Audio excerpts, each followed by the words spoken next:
They went looking for ruins buried in the Arabian desert. But what they found shook their very beliefs. The tomb was untouched by time, and inside, a secret so powerful, it led some of the world's top scientists to embrace Islam. The scorching sun beat down mercilessly on the archaeological camp nestled in the heart of the Arabian Peninsula. Dr. Sarah Mitchell wiped the sweat from her brow as she examined the latest satellite imagery spread across the makeshift table in her tent. The British archaeologist had spent the better part of her career chasing legends and uncovering ancient civilizations.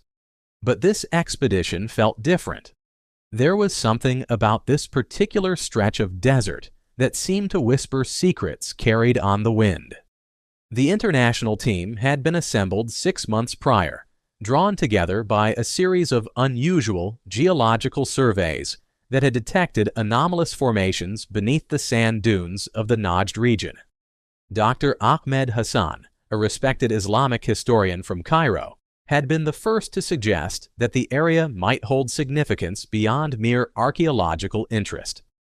His research had indicated that several important figures from early Islamic history had connections to this seemingly barren landscape.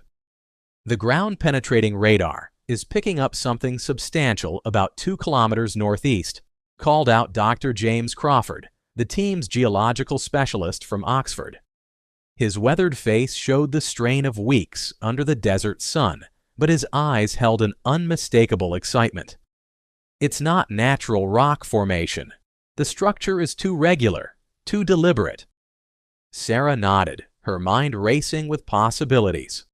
The team consisted of 12 specialists from various disciplines: archaeologists, historians, geologists, and even a few religious scholars who had been included at Dr. Hassan's insistence. What had initially seemed like academic overcaution now appeared prescient as they prepared to investigate what might be one of the most significant discoveries in Islamic archaeology. As evening approached and the temperature began its dramatic desert plunge, the team gathered around their central fire pit. The flames cast dancing shadows across faces that bore the mixture of exhaustion and anticipation that characterized all great expeditions. Dr. Hassan, his beard now dusted with sand, opened an ancient text he had brought from his personal collection. "There are accounts," he began, his accented English carrying clearly across the circle, "of companions of the Prophet, peace be upon him, who settled in this region after the early conquests. But more intriguingly, there are references to miraculous events that occurred here. Wells that never ran dry, food that multiplied to feed the hungry, and graves that—" He paused, seeming to weigh his words carefully. "Graves that bore witness to divine judgment." Dr. Elena Rossi, the team's Italian historian, shifted uncomfortably. "Ahmed, with respect, we're here to uncover historical facts, not to validate religious claims. We need to maintain scientific objectivity." "Of course," Hassan replied gently. "But perhaps true objectivity means being open to possibilities that don't fit our preconceived frameworks. The Quran speaks of signs preserved for future generations. What if some of those signs are meant to be discovered by exactly the kind of scientific minds gathered here tonight?"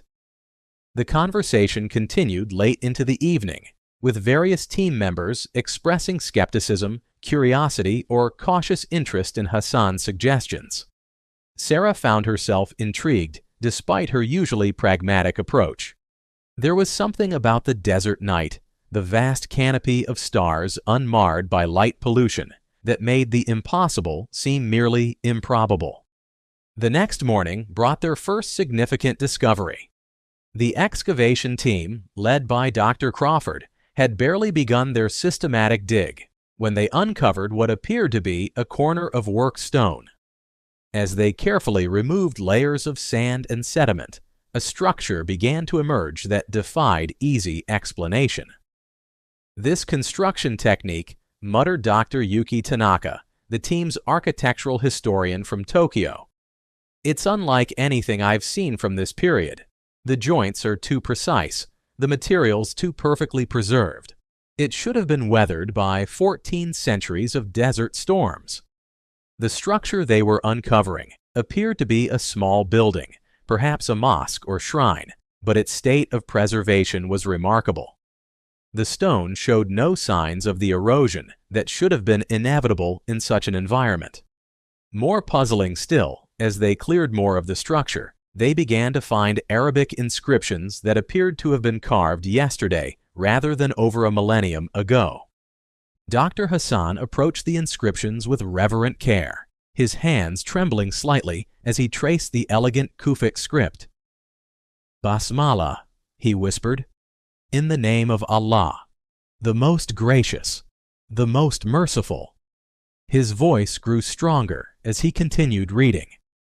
"This is the resting place of Khalid ibn Walid al-Makhzumi, the sword of Allah, drawn but never sheathed." The silence that followed was deafening.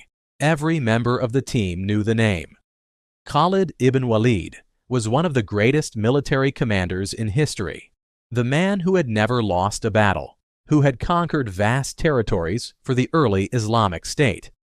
But according to all historical records, he had died and been buried in Homs, Syria. "That's impossible," Elena said flatly. "Khalid died in Syria.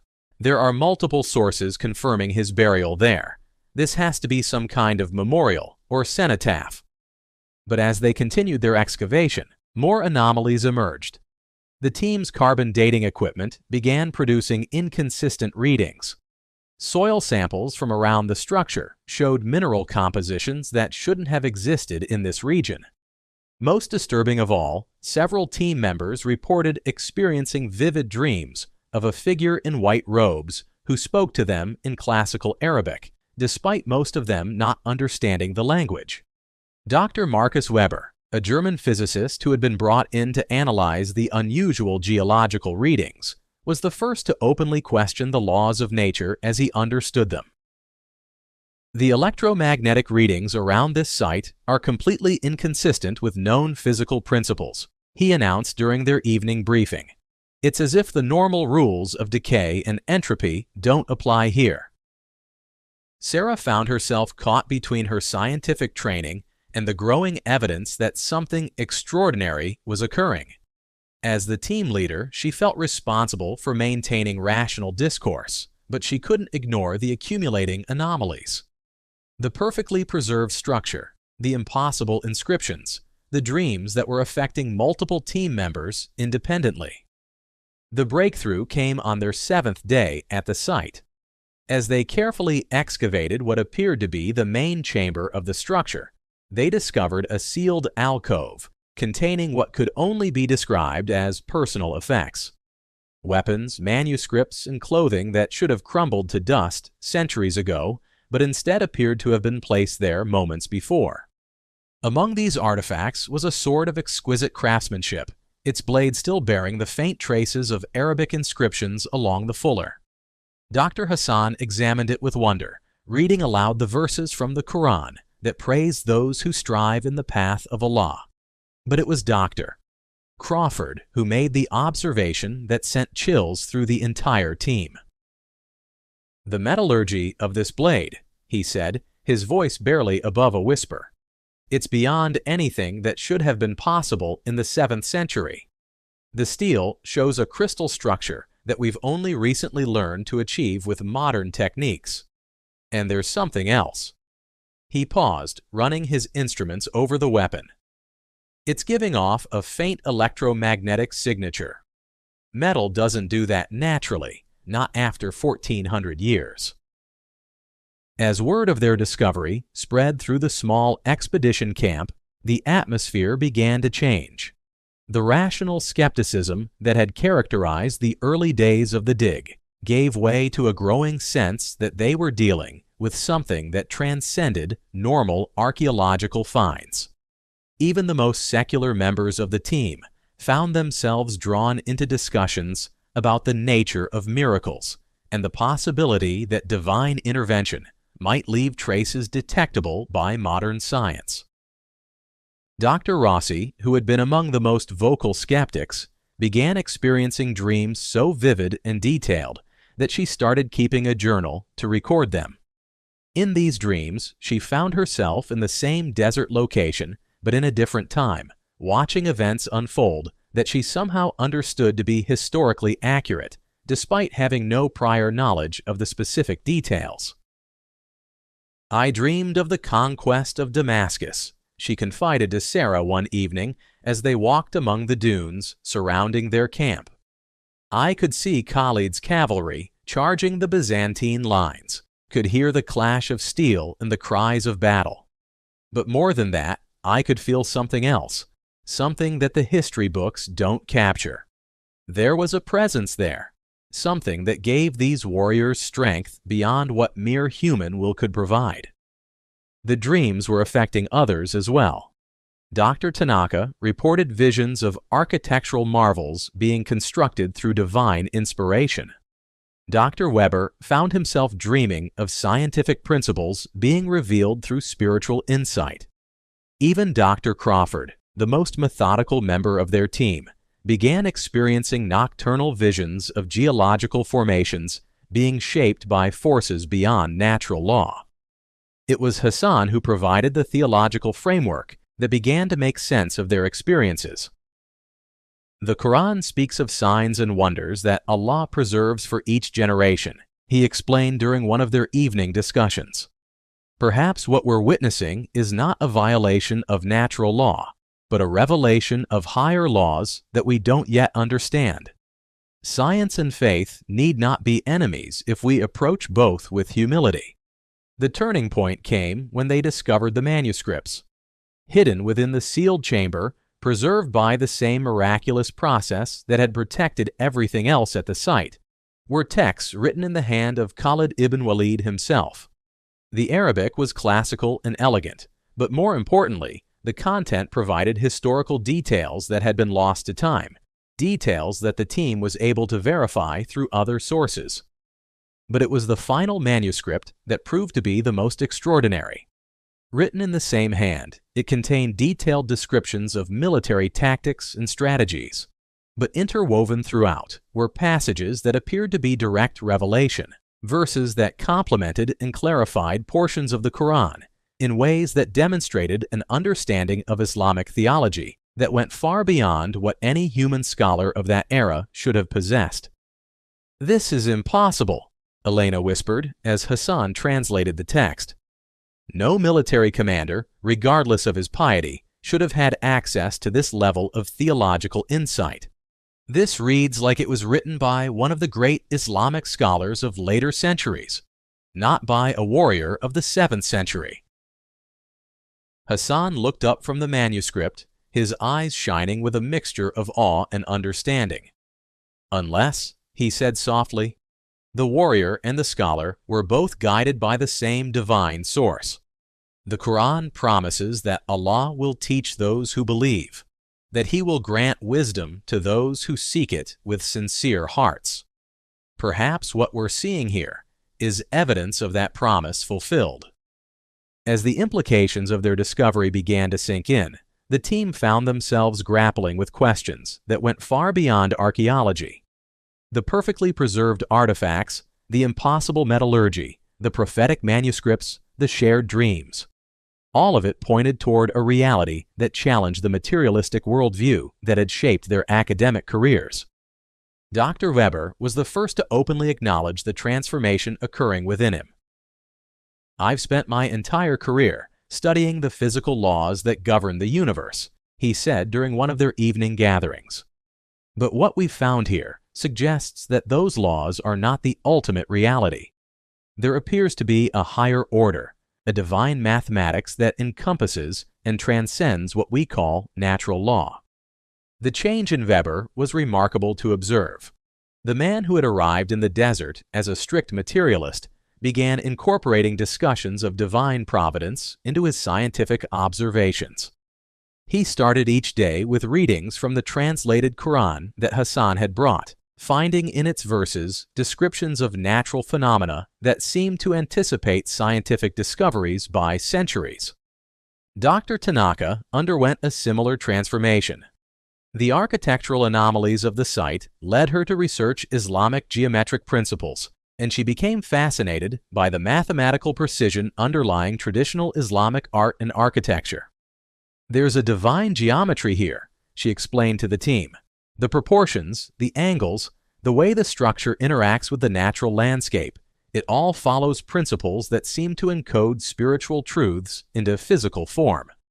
Even Dr. Crawford, the most methodical member of their team, found his worldview expanding. The geological impossibilities surrounding the site forced him to confront the limitations of his scientific training. "The rock formations here don't follow normal patterns of sedimentation and erosion," he admitted. "It's as if the earth itself has been shaped to preserve this place, to keep it hidden until the right moment for its discovery." But it was Sarah who experienced the most profound transformation. As the expedition leader, she felt the weight of responsibility for what they were uncovering, but she also felt a growing sense that their discovery was part of something larger than academic research. The dreams that had been affecting her team members began visiting her as well, but with a clarity and intensity that left her shaken. In her dreams, she found herself standing in the same desert location, but in the early days of Islam, watching as companions of the Prophet received divine inspiration that shaped the course of human history. She saw Khalid ibn Walid not just as a military commander, but as a man transformed by faith, his strategic brilliance elevated by spiritual insight to levels that seemed superhuman. The most powerful dream came on their 14th night at the site. Sarah found herself standing before a figure whose face was illuminated by a light that seemed to come from within. She knew, without being told, that she was in the presence of the Prophet Muhammad himself. He spoke to her in English, his voice carrying the weight of eternity. "The signs have been preserved for your generation," he said, his words resonating through her entire being. "You have been given eyes to see and minds to understand. The choice is yours. Will you bear witness to the truth, or will you turn away from what your own hearts recognize?" Sarah woke from the dream with tears streaming down her face, her body trembling with the intensity of the experience. She knew that she had reached a crossroads not just in her career, but in her entire understanding of existence. The archaeological evidence, the scientific anomalies, the shared spiritual experiences of her team, all of it was pointing toward a reality that her academic training had never prepared her to accept. The next morning, she called the team together for what would prove to be the most important meeting of their expedition.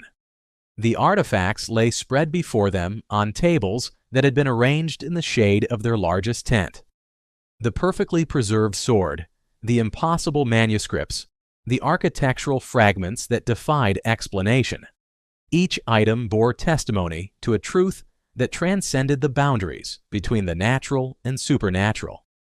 "I need to be honest with all of you," Sarah began, her voice steady despite the magnitude of what she was about to say. "What we've discovered here cannot be explained by conventional archaeology or science.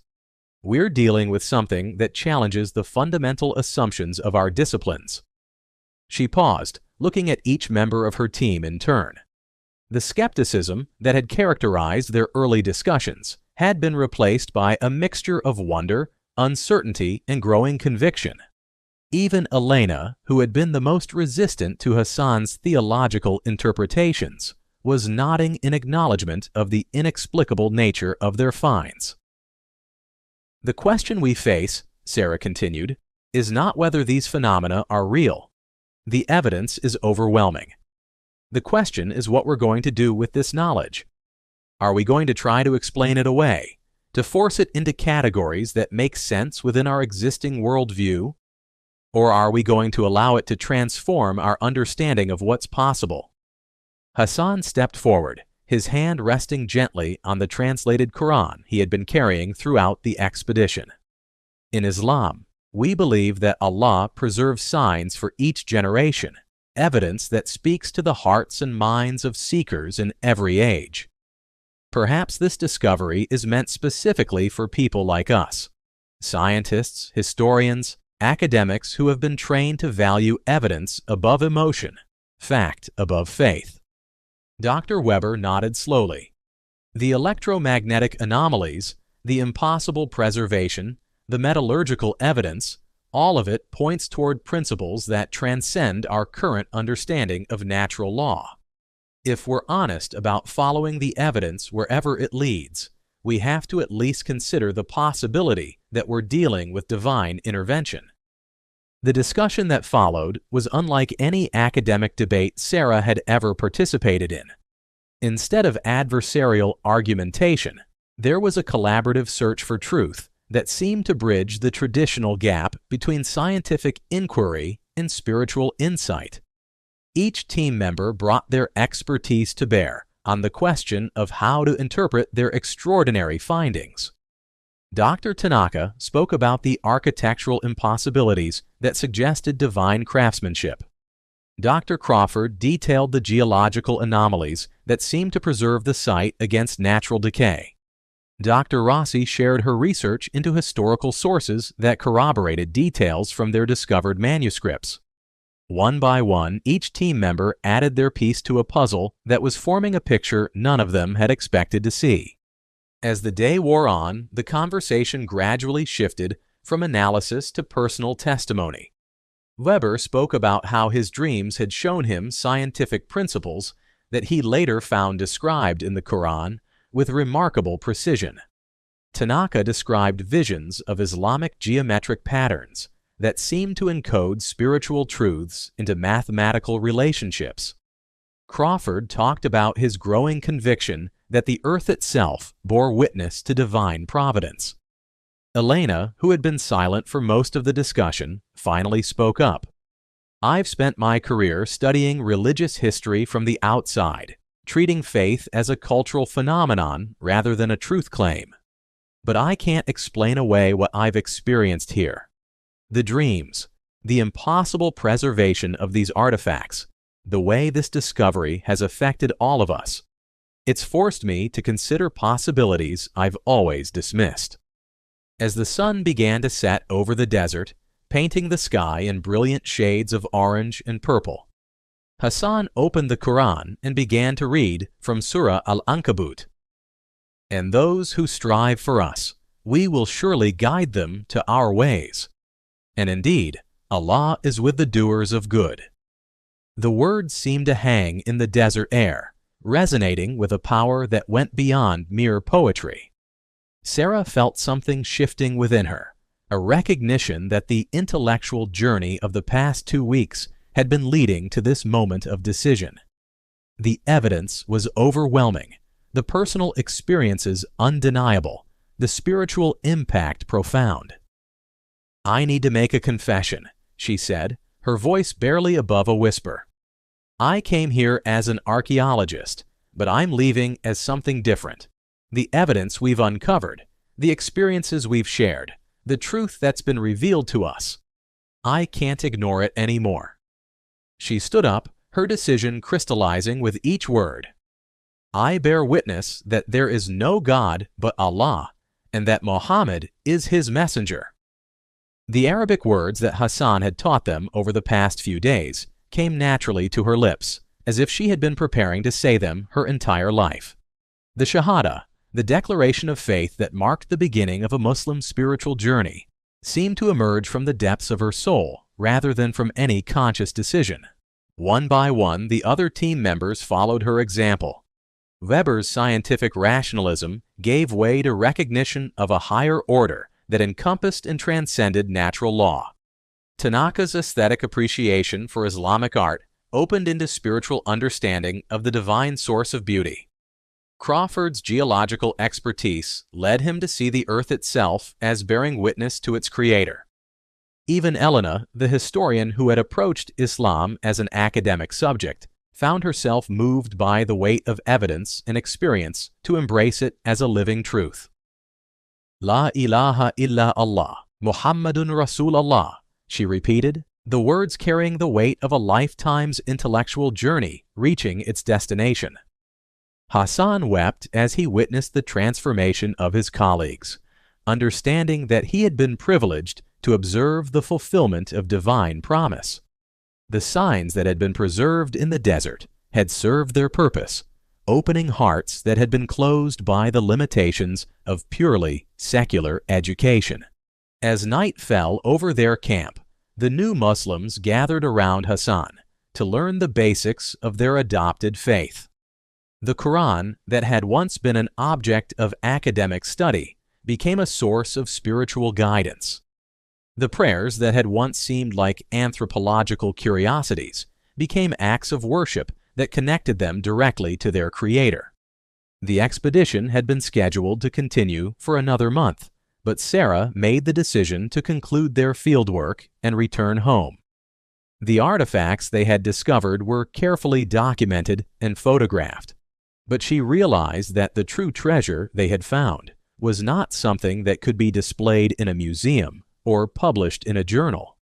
The manuscripts were photographed and translated, but Hassan advised them to leave the originals in their resting place. Some knowledge is meant to transform hearts rather than fill libraries, he explained.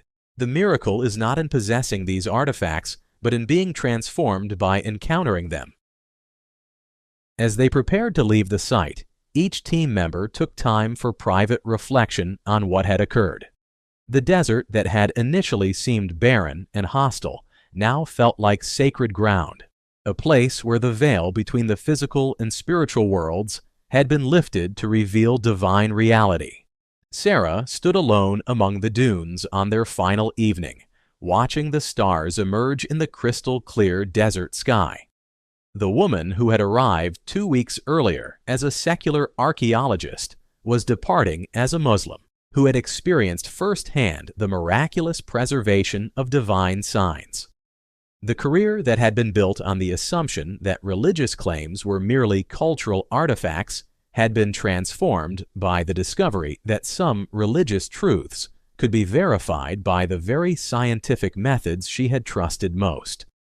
The journey home was quiet, each team member absorbed in contemplating the magnitude of their personal transformation. The expedition that had begun as an academic research project had become a spiritual odyssey that changed not just their understanding of history, but their entire worldview. Upon returning to their respective universities, they faced the challenge of explaining their experiences to colleagues who had not shared their desert revelation. Some were skeptical, others dismissive, but none could deny the profound change that had occurred in the returning team members. Sarah resigned her position at the British Museum and moved to Cairo to study Islam under traditional scholars. Weber integrated his newfound faith with his scientific work, becoming a pioneer in the field of Islamic approaches to physics. Tanaka designed mosques that incorporated both traditional Islamic architecture and modern engineering principles inspired by Quranic descriptions of natural phenomena. Elena wrote a groundbreaking book about the historical evidence for divine preservation of Islamic signs, becoming a bridge between academic historical method and religious conviction. Crawford established a foundation dedicated to studying geological evidence of divine intervention throughout history.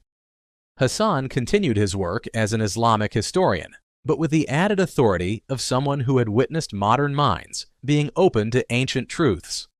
He often spoke about the expedition as evidence that Allah continues to reveal signs for each generation, speaking to contemporary seekers in the language they understand best. Years later, Sarah would look back on those 2 weeks in the Arabian desert as the most important period of her life. The archaeological discovery that had initially excited her professional ambition had become the catalyst for a spiritual awakening that gave meaning to her entire existence. The site itself was never officially excavated by other teams. By the time news of their discovery reached the broader academic community, The desert had reclaimed the location, covering their excavation with sand as if to preserve its secrets for future seekers who would approach with the proper combination of scholarly rigor and spiritual openness. But the impact of their experience continued to ripple outward. Students who studied under the transformed professors, colleagues who witnessed their changed lives, readers who encountered their written accounts, all were touched by the testimony of those who had encountered divine signs preserved in the heart of the desert.